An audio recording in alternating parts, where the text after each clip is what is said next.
In my church, we sing a song that says, "From the moment that I wake up until I lay my head, I will sing of the goodness of God." I don't know how many people in here can say that. I know I can't. But my grandfather certainly can. From the moment that he woke up until he laid his head, his life was a testament to the goodness of God. And I thank all of you for being here to celebrate this life. To the presidents and first ladies, it is a great honor to have you here. You know the human side of the American presidency like no others, and we appreciate you. To the vice presidents, other distinguished guests, and friends of all kinds, thank you for being here. To those of you who came from all across the world, thank you for being here to celebrate and pay tribute to my grandfather. I say grandfather, but we called him Papa, as many of you know. We called my grandmother Mom Carter, so we spent our time talking about Mom and Papa, and mostly, speaking of the human side of the presidency, just letting people know that they were regular folks. Yes, they spent 4 years in the governor's mansion and 4 years at the White House, but the other 92 years they spent at home in Plains, Georgia. And one of the best ways to demonstrate that they were regular folks is to take them by that home. First of all, it looks like they might have built it themselves. Second of all, my grandfather was likely to show up at the door in some 70s short shorts and Crocs. And then you'd walk in the house and it was like thousands of other grandparents' house all across the South. Fishing trophies on the walls. The refrigerator, of course, was papered with pictures of grandchildren and then great-grandchildren. Their main phone, of course, had a cord and was stuck to the wall in the kitchen, like a museum piece. And demonstrating their Depression-era roots, they had a little rack next to the sink where they would hang Ziploc bags to dry.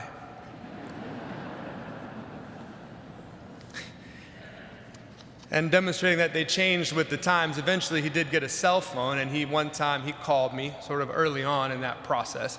And on my phone it said, "Papa, mobile." So I answered it, of course. I said, "Hey, Papa." He said, "Who's this?" I said, "This is Jason." He said, "What are you doing?" I said, "I'm not doing anything. You called me." He said, "I didn't call you. I'm taking a picture."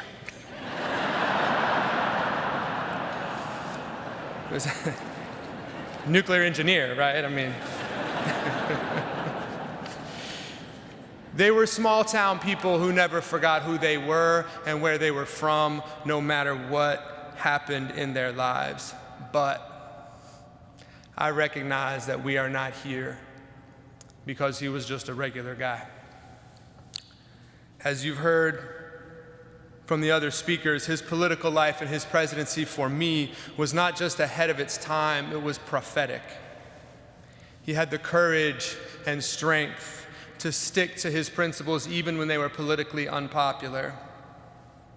As governor of Georgia half a century ago, he preached an end to racial discrimination and an end to mass incarceration. As president in the 1970s, as you've heard, he protected more land than any other president in history. 50 years ago, he was a climate warrior who pushed for a world where we conserved energy, limited emissions, and traded our reliance on fossil fuels for expanded renewable sources. And by the way, he cut the deficit, wanted to decriminalize marijuana, deregulated so many industries that he gave us cheap flights and, as you heard, craft beer. Basically, all of those years ago, he was the first millennial. And he could make great playlists, as we've heard as well. Maybe this is unbelievable to you, but in my 49 years, I never perceived a difference between his public face and his private one.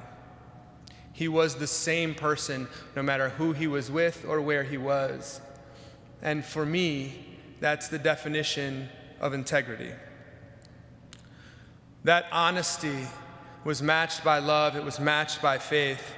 And in both public and private, my grandparents did fundamentally live their lives in an effort, as the Bible says, to do justice, love mercy, and walk humbly with their God. Sometimes I feel and felt like I shared my grandfather with the world.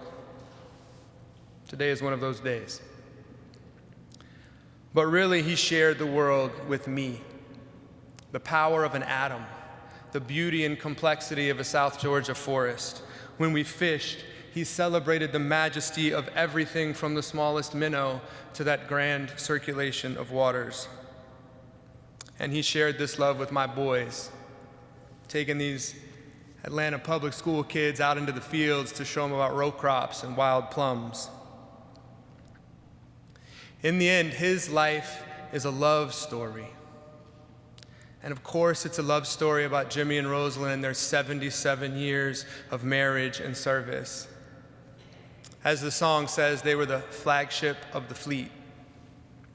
And rest assured that in these last weeks, he told us that he was ready to see her again.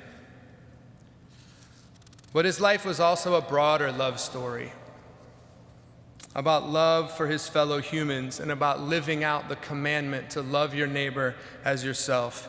I believe that that love is what taught him and told him to preach the power of human rights, not just for some people, but for all people. It focused him on the power and the promise of democracy, its love for freedom, its requirement and founding belief in the wisdom of regular people raising their voices, and the requirement that you respect all of those voices, not just some.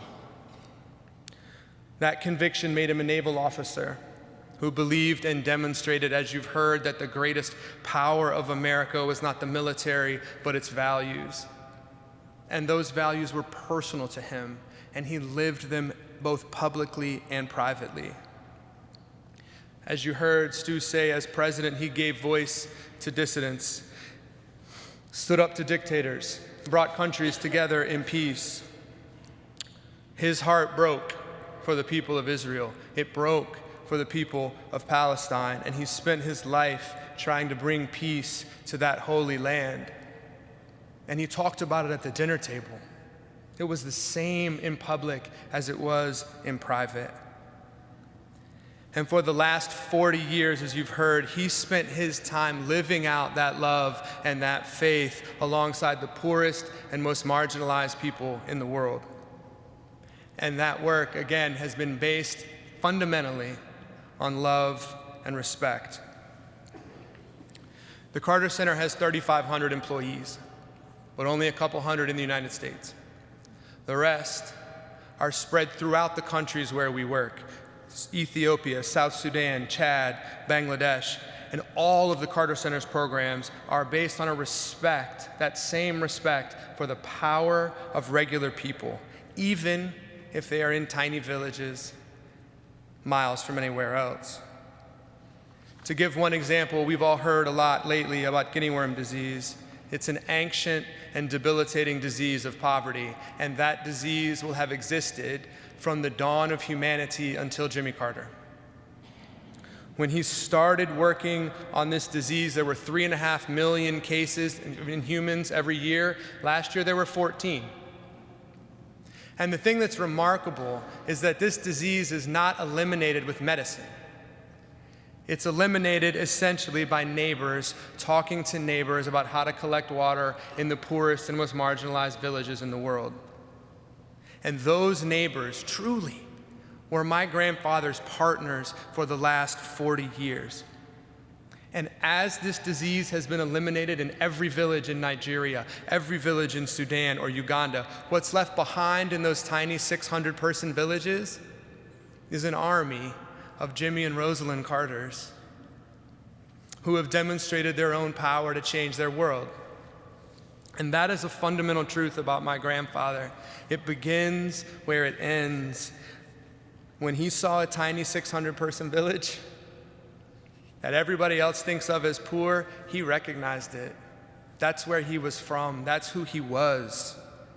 And he never saw it as a place to send pity. It was always a place to find partnership and power and a place to carry out that commandment to love your neighbor as yourself. Essentially, he eradicated a disease with love and respect.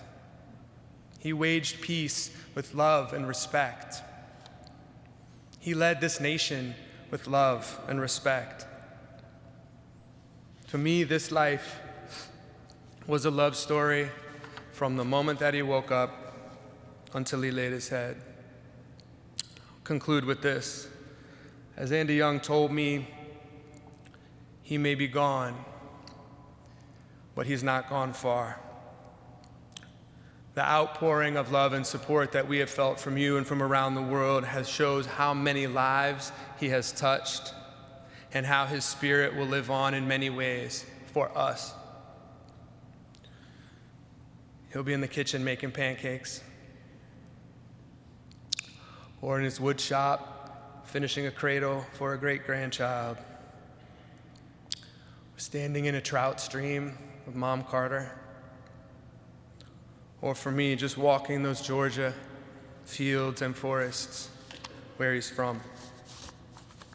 Thank you.